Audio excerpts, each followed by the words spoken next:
হযরত Jalaluddin Rumi রহমতুল্লাহ আলাইহি বলেন, একে সবরাত নিস্ত আজ ফরজন্দোজন সবর চুদারি যে রব্বে জুলমিনান।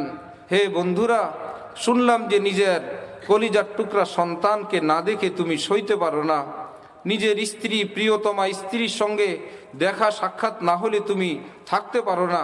নিজের প্রিয়জন যদি এমন হয়, হে বন্ধুরা, তাহলে মাওলা তোমার কাছে কত প্রিয়, কত আপনজন। মনে কি চায় না আমি কবে যাব আমার মাওলার কাছে? আয়কে সবরাত নিস্ত আজ ফরজন্দোজন।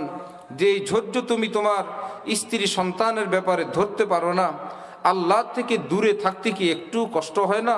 মনে কি কখনো এই কথা আসে না, হায় আমি আল্লাহ থেকে দূরে পড়ে আছি, আমার একদম ভাল লাগে না? আল্লাহর কসম, আল্লাহ পাক আমাদেরকে যে অশান্তি দিয়ে রাখেন, এটা আল্লাহ পাকের রহমত। অশান্তি দেন অশান্তির মধ্যে ফেলে রাখার জন্য না, অশান্তি দেন যে বান্দা যাতে ছুইটা আল্লাহর দিকে দৌড়ায়। আল্লাহ, স্ত্রী সন্তানের কাছে গেছিলাম গুনাহ নিয়া, কিন্তু সেখানে শান্তি নাই। বন্ধুর সঙ্গে আড্ডা দিতে গেছিলাম, সেখানেও দিলের ইতমিনান নাই। দেশ বিদেশে ঘুরে বেড়াইলাম, আল্লাহ শান্তি তো পাই না। রব্বুল আলামিন বলো, হো শান্তি খুঁজতে পৃথিবীর কোথায় চলে গেলা?